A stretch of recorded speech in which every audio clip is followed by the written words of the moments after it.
Hello everyone. So we are going to start our cricket classes, and that is the your gaming part.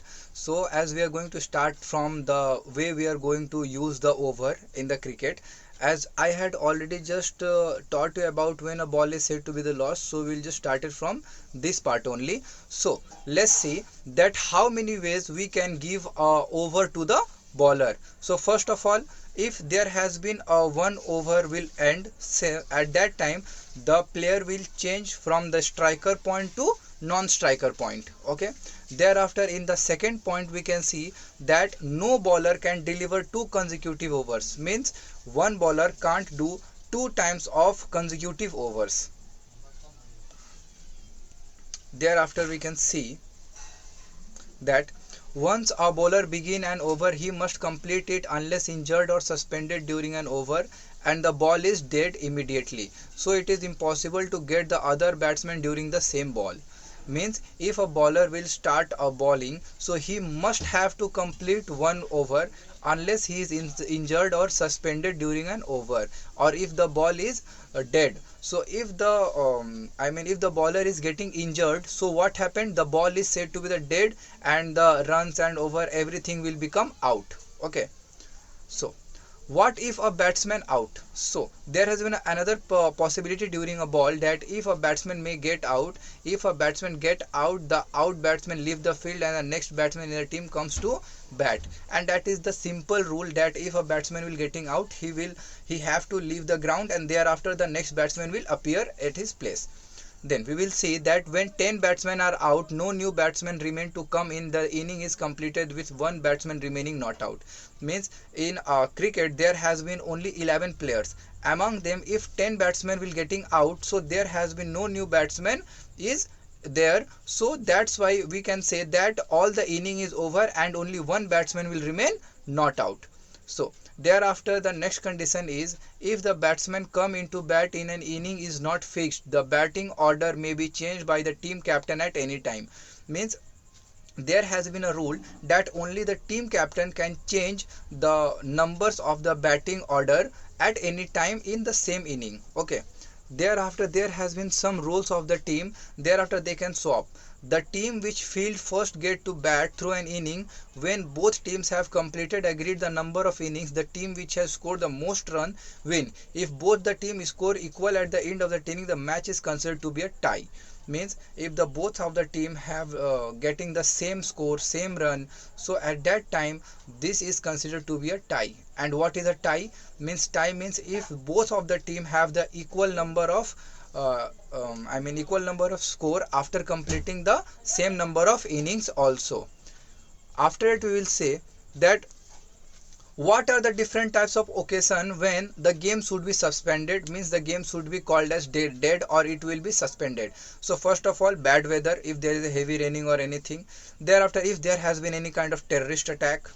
Thereafter, if any player did any kind of misconduct, like if a player is trying to fight another player and thereafter any several reasons, so then also at that time the game should be suspended. And due to the interference from outside people, if outside people will get in the field and thereafter try to interfere in the game, at that time also the game should be suspended.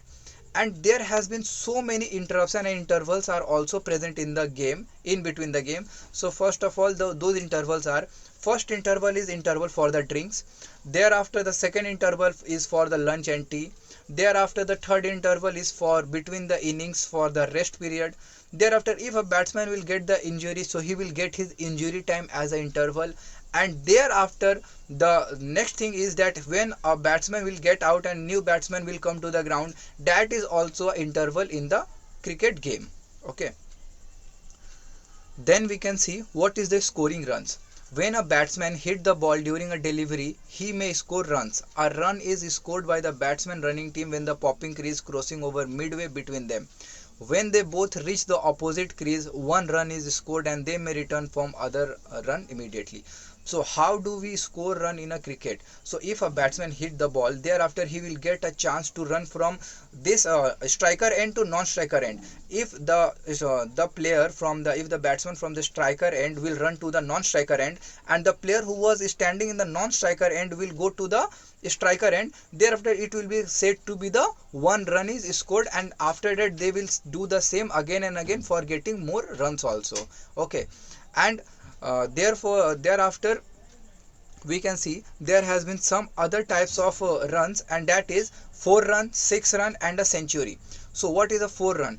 If a batsman hit the ball and it reach the boundary fence, and it will just go on the ground side, it is just touching the ground and it goes to the boundary fence, then it is called the 4 runs. And if a batsman hit the ball over the boundary on the full, means if the ball has not touched the ground and it will just completely going beyond the boundary fence, then it is said to be the 6 runs. Okay, and if the ball is completed, it is said to be the 4 or 6 is scored, and the batsman cannot be run out at that time if a 4 or 6 is being scored.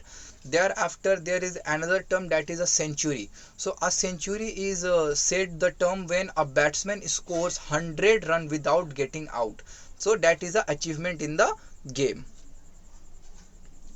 Thereafter we can say what is the overthrow.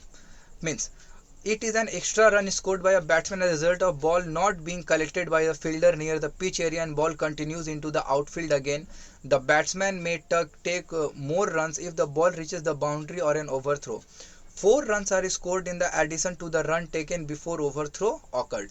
So what is the overthrow? Overthrow is basically if a player just get a, let me start from the beginning. If a batsman hit the ball and it is in the ball is in the ground, a player just get the ball, caught it and throw it to the fielder. If the fielder missed the ball and thereafter ball start to move in the ground again and again, so at that time the player or the batsman has an advantage to take the runs again and again, and at that time that ball is said to be the overthrow. Thereafter we will go for the extra run. So extra run are scored by means other when the ball is not hit by the batsman, but still they can get extra run. So what are the conditions when a batsman will get extra run? That is, first of all, no ball. Means the bowler must ball each ball with part of his frontmost foot behind the popping crease. If he overstep this mark, he was bowled a no ball. Means in the non-striker end there has been a popping crease, as I had told you before in the video. So if the batsman will overstep this mark, the umpire will say it no ball, and for all the no ball, means if there has been a one no ball, then one score will be awarded to the batsman team or the opponent team. Thereafter, if the ball bounce more than twice or roll over the ground again and again before reaching the popping crease of the batsman side, then this ball is also called as the no ball and 1 run is awarded to the batsman. Thereafter, if a ball comes to rest in front of the striker's wicket without having touched the bat or the striker, at that time that is also called a no ball. Means if the bowler just bowled it and perfectly, and thereafter the batsman have not hit the ball, but still the ball will get and stuck just in front of the wicket a little bit of inches or centimeters, that is things is also said to be the no balls. Thereafter, you have a note that when a batsman tries to complete a run on a no ball, the fielding players destroy the bail before the batsman returns to the crease, he will be declared out. Means if there has been a no ball and the batsman try to take a run, then there has been a chances that if the fielding parts or if the opponent will just destroy the bails before the batsman get to the crease, then he should be declared as out also. Thereafter, the next part is wide ball. So wide ball is the ball when a ball is too far from one side or over the head of the batsman. Means if the batsman is batting at this place, okay, and the ball is just going from this side and is too far from the batsman reach, then that is called as a wide ball, and for all the wide ball there has been a 1 run awarded basically.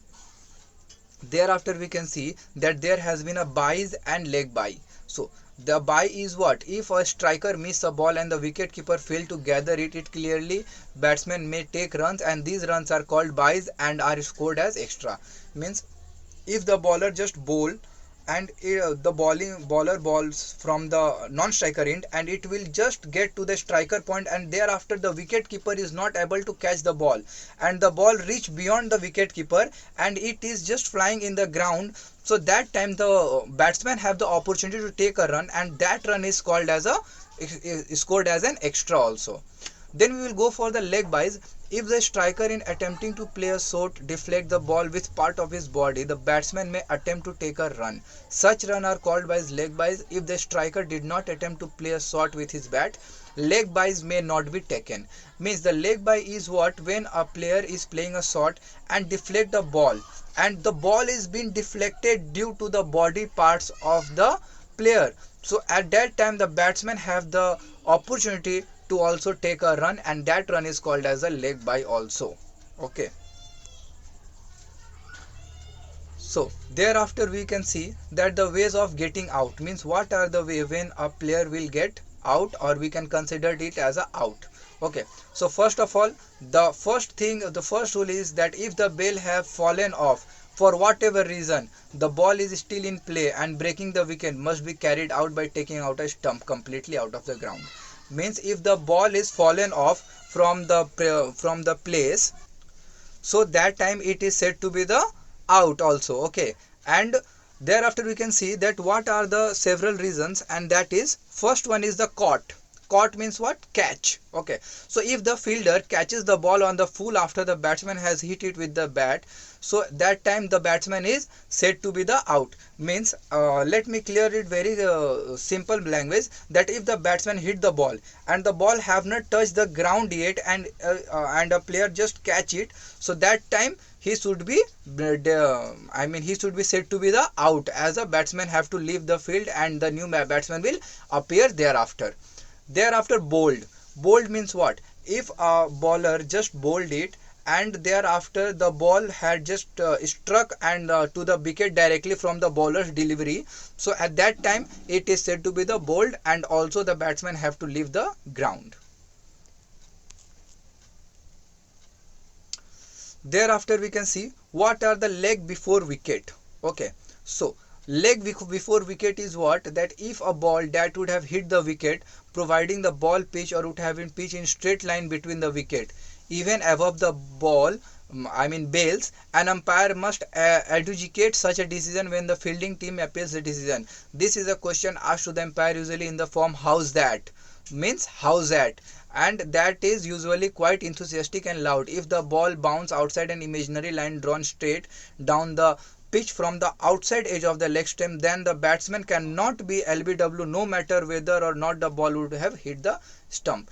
Means there has been thing that if the bowler delivered the ball and it was about to reach to the wicket, but in the meantime the batsman put his leg in between that, so that is said to be the LBW. Okay, means leg before wicket. But if his leg is not beyond the wicket and the bowler's ball is going outside the wicket, at that time the batsman cannot be considered as a out. Thereafter stumped. So let me tell you that if a bowler delivers the ball and a batsman misses the ball in and attempting to play it, means a batsman is trying to play the ball which is delivered by the bowler, and in the meantime the batsman has tried to just get out of the crease, means he has just tried to get forward to his crease and try to get the ball and hit a six or whatever it is, but in the meantime the wicket keeper caught the ball and break the wicket before the batsman can reach to his ground or reach to his crease, that is said to be the stumped out, and it is say also considered as out, and the batsman have to leave the ground.